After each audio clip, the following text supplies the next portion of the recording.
नमस्कार दोस्तों, जल्दी से ये मैथ का ऑब्जेक्टिव क्वेश्चन आप लोग रट लीजिए तो, क्योंकि 100% दोस्तों यही आने वाला दोस्तों ऑब्जेक्टिव क्वेश्चन है। तो अच्छे से आप लोग को याद कर लेना है, एक भी क्वेश्चन को मिस नहीं करना। बहुत इंपॉर्टेंट क्वेश्चन है, समझ लो क्वेश्चन पेपर में एक एक क्वेश्चन आपको देखने को मिलेगा, तो अच्छे से आप लोग याद कर लीजिए। दोस्तों पहला नंबर क्वेश्चन है कि 1 + tan स्क्वायर थीटा बराबर है। तो दोस्तों 1 + tan स्क्वायर थीटा बराबर किसका होता है? तो sec स्क्वायर थीटा का बराबर हो जाता है। ये दोस्तों फॉर्मूला होता है। तो आंसर हमारा ए नंबर बिल्कुल सही जवाब हो जाएगा। अब इसको एकदम रट लीजिए। अगला क्वेश्चन है 1/√3 किसका मान होता है? तो tan π/6 का होता है। दोस्तों किसका होता है? tan π/6 का होता है। आंसर आपको मिल जाएगा दूसरा का सी नंबर मिल जाएगा। दोस्तों तीसरा नंबर क्वेश्चन है कि यदि √3 cos थीटा बराबर 2 हो तो थीटा का मान क्या होगा? तो दोस्तों आप यहाँ पर सबसे पहले cos थीटा का मान निकालिएगा ना, तो आपका दोस्तों मिल जाएगा 2/√3 मिल जाएगा।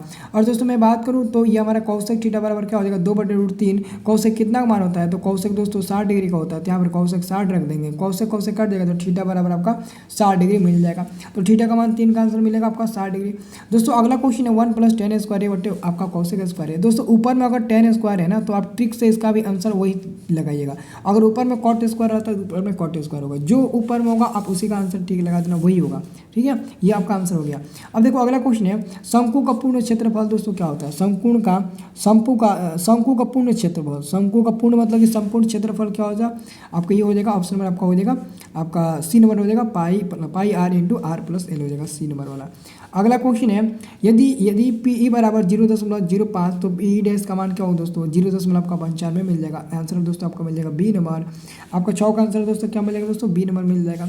दोस्तों अगला क्वेश्चन है यदि किसी द्विघात समीकरण का मूल -5 एवं -1 हो तो द्विघात समीकरण क्या होगा? तो दोस्तों सबसे पहले आप अल्फा प्लस बीटा निकालिएगा ना, तो -6 मिलेगा। और अल्फा इंटू बीटा निकालिएगा तो आपका प्लस में 5 मिलेगा। तो आपका आंसर पता है क्या मिलेगा? प्लस में 5, यानी कि दोनों प्लस में मिलेगा, सब प्लस में मिलेगा। ध्यान से दोस्तों देखिए ना, ये दोनों आंसर सेम है दोस्तों। ऑप्शन नंबर ए और ऑप्शन नंबर डी दोनों आंसर सेम दिया है। तो देखो आप ना डी नंबर को छोड़ दो, लेकिन ना आप इधर देखिए, इधर ध्यान में देखिए, आप ऑप्शन नंबर ए को टिक लगाइए और इधर प्लस कर दीजिए, क्योंकि प्लस में होगा। इसका आंसर मिलेगा दोस्तों x² प्लस में 6x और प्लस में आपका 5 मिलेगा और बराबर में दोस्तों 0 मिलेगा, ये मिलेगा। दोनों आंसर सेम दिए। अगला क्वेश्चन है दोस्तों y अक्ष से बिंदु 3,4 की दूरी। तो y अक्ष से बिंदु 3,4 की दूरी होता है दोस्तों आपका 4 हो जाएगा। y को छोड़िए आप 4 नहीं होगा दोस्तों, आपका 3 होगा, क्योंकि y अक्ष से पूछ रहे हैं तो y को छोड़ देंगे, यानी 4 का मान नहीं लेंगे, 3 हम लेंगे। तो आंसर आपका मिलेगा 3 दोस्तों। अब देखो अगला आपका क्वेश्चन है 130 बराबर इतना और 130 इतना। तो आपको मौसा इसका बताना है दोस्तों। इसका मौसा क्या होगा? इसका मौसा आपको बताना है, ठीक है ना। मौसा यानी दोस्तों मौसा आपका ये 5 मिल जाएगा, 5 मिल जाएगा। आंसर आपका क्या होगा दोस्तों? 5 मिल जाएगा। ऑप्शन आपका बी होगा। अगला क्वेश्चन है 2 का पावर m × 5 का n के रूप में अगर होगा तो इसको आपको बनाना है, इसको मतलब उसके रूप में बनाना है। तो आप लिखिएगा 67 बटे में 100 को दोस्तों क्या लिख सकते हैं? 100 को हम लोग 2 का पावर 2 लिख सकते हैं और 5 की पावर हम लोग 2 लिख सकते हैं, यानी कि आंसर आपका मिलेगा दोस्तों बी नंबर बिल्कुल सही जवाब होगा। अगला क्वेश्चन है यदि 3 सिक्के को एक साथ उछाला जाता है तो अज्ञात तीनों पर एक ही परिणाम आने की प्रायिकता क्या होगा? तो 3 सिक्का उछालेंगे टोटल परिणाम 8 मिलेगा। तीनों पर एक ही संख्या आने की प्रायिकता क्या होगा? तीनों पर एक ही संख्या कब आ सकता है? 2 बार। हेड टेल तो 2 बार आएगा, यानी कट के ये हमारा 1/4 मिल जाएगा। 1/4 आने का आंसर आपका मिलेगा बी नंबर। अगला क्वेश्चन है यदि किसी द्विघात बहुपद px बराबर 2x² प्लस में 3x - 4 तो अल्फा इंटू बीटा। दोस्तों अल्फा इंटू बीटा बराबर होता है आपका c/a। तो c का दोस्तों मान क्या है आपका? -4 है, तो -4। a का मान 2 है, तो 2 दूने का 4 कट जाएगा, तो आपका -2 आपका आंसर मिल जाएगा। तो -2 आपको सी नंबर में दिया वही होगा।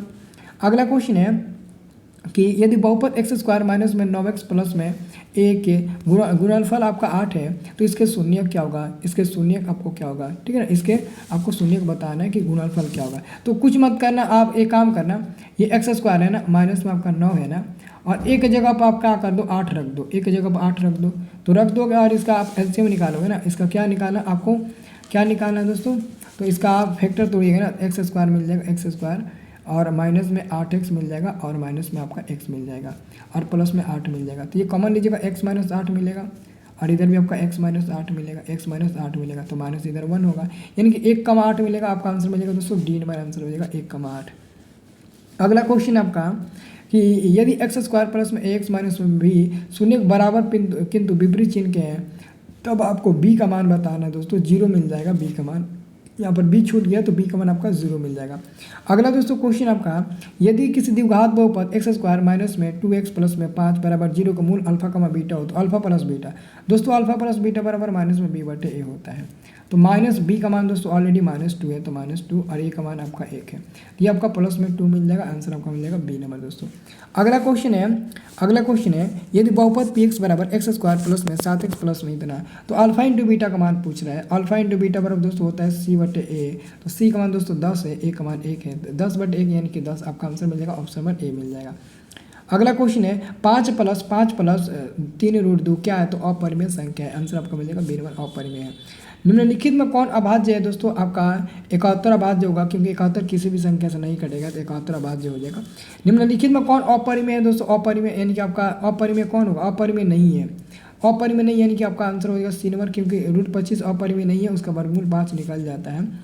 अगला आपका क्वेश्चन है cos 20 degree into sine 70 degree, दोस्तों इन दोनों को जोड़ेंगे ना तो 90 मिल जाएगा, मान 1 मिल जाएगा, प्लस इन दोनों को जोड़ेंगे 90 मिल जाएगा, प्लस में ए, प्लस में क्या हो जाएगा 1 हो जाएगा ना, 1 हो जाएगा, तो आपका 1 + 1 2 मिलेगा ना, नहीं 2 नहीं मिलेगा, किसी एक को चेंज करोगे ना 1 मिलेगा, केवल 2 नहीं मिलेगा दोस्तों, क्या मिलेगा 1 मिलेगा, सिर्फ और सिर्फ 1 मिलेगा, क्योंकि sine square theta plus cos square theta के रूप में आएगा ना, तो इसका मान क्या मिलेगा दोस्तों 1 मिलेगा। ओके, क्या मान मिलेगा दोस्तों 1 मिलेगा, इसका आंसर याद रखना। अब देखो अगला क्वेश्चन आपका है दो संख्याओं का गुणनफल इतना है, दोस्तों दो संख्याओं का गुणनफल कितना है आपका 70 है, तो दो संख्याओं का गुणनफल बराबर एलसीएम गुणे एचसीएफ होता है, तो एलसीएम आपका हो जाएगा और गुणे में आपका एचसीएफ कितना है 17, तो 17 ये कट जाएगा कितना बार में 510 बार में, तो एलसीएम बराबर आपका 510 मिल जाएगा, डी नंबर। अगला आपका क्वेश्चन निम्नलिखित में कौन परिमेय है, दोस्तों परिमेय कौन है, तो परिमेय कौन है दोस्तों, ऑप्शन में आपका ए हो जाएगा, क्योंकि रूट 64 36 को जोड़ोगे ना तो रूट में 100 मिलेगा, इसका वर्गमूल दोस्तों निकल जाता है, इसलिए हमारा परिमेय है। अगला क्वेश्चन है यदि किसी घन का आयतन 125 सेमी स्क्वायर क्यूब है, तो घन के किनारे एवं विकर्ण क्या होगा दोस्तों, घन का किनारा एवं विकर्ण का अनुपात, तो दोस्तों सबसे पहले आयतन इतना दिया ना, यानी कि आयतन ए क्यूब बराबर आपका 125 है, यानी कि ए क्यूब बराबर 5 के पावर 3 कर दीजिए, 3 3 कट जाएगा, ए बराबर आपका 5 मिल जाएगा। और घन का विकर्ण क्या होता है दोस्तों, घन का विकर्ण क्या होता है, घन का विकर्ण याद है, घन का विकर्ण क्या होता है दोस्तों, आपका ए का मान 5 में, घन का विकर्ण आपका √3 होता है ना, √3 ए होता है ना, घन का विकर्ण √3 ए होता है ना, तो देखो कह रहा है कि पहले किनारा 5 हो जाएगा, अब आपका √3 ए का मान 5 है, तो 5 कटेगा, 1 अनुपात आपका 3 मिल जाएगा, ऑप्शन नंबर ए मिल जाएगा। अगला क्वेश्चन है समांतर श्रेणी इतना पदों की संख्या क्या होगा दोस्तों, पदों की संख्या यानी कि ए बराबर निकालिएगा तो 2 मिल जाएगा, डी बराबर निकालिएगा आप 6 में से 4 2 घटाइएगा ना तो कितना मिल जाएगा आपका 4 मिल जाएगा, और आपका एन बराबर आपका मिल जाएगा कितना 82 मिल जाएगा, एन बराबर कहिए या फिर एल बराबर कहिए, एल भी हो सकता है, अब उसको एल बराबर 82 मान लीजिए, ठीक है ना। तो फार्मूला आप लोगों को क्या पता है, एल बराबर A plus N minus 1 into D, A plus N minus 1 into आपका डी होता है, ठीक है। एल का मान 82 है और इसका मान 2 प्लस एन माइनस 1 इंटू आपका डी का मान दोस्तों 4 है, तो ये घट जाएगा, इसमें से 80 मिल जाएगा, 80 को 4 से भाग देंगे 16 बार में कटेगा, यानी कि आपका 16 बार में कट जाएगा ना, 16 बार में कट जाएगा, 16 नहीं 20 चौका 20 बार में, तो 20 21 मिल जाएगा दोस्तों, ऑप्शन नंबर बी मिल जाएगा 21, ठीक है ना 21। अगला क्वेश्चन दोस्तों है कि समांतर श्रेणी के 3 पद एपी में है, तो आपको वाई का मान निकालना है, तो बीच वाला का दोगुना कर दीजिए 3 और 3 प्लस आप वाई कर दीजिए, 3y प्लस 5 बराबर में 3y माइनस 1 और प्लस में 5y प्लस आपका 1, तो प्लस 1 माइनस 1 कर देगा तो ये 8y हो जाएगा, और इधर हमारा 9y और प्लस में आपका 15 मिल जाएगा। देखिए 9y जाकर उधर घट जाएगा ना, तो माइनस में y मिल जाएगा, नहीं 1 मिनट ये क्यों मिला, 5 3 8 मिला ना, 3 3 का ये 9 मिला ना, दुगुना होता है ना, 2 होगा तो ये 6 हो जाएगा। अब 8 में से 6y जाकर घट जाएगा, 2y मिल जाएगा, कितना मिल जाएगा, यानी कि ये आपका 10 मिल जाएगा, 2y मिलेगा और आपका मिलेगा 5 मिलेगा 10, 5 मिलेगा दोस्तों, आंसर आपका मिलेगा सी नंबर 5 मिलेगा, इसे आप लोग याद रखिए।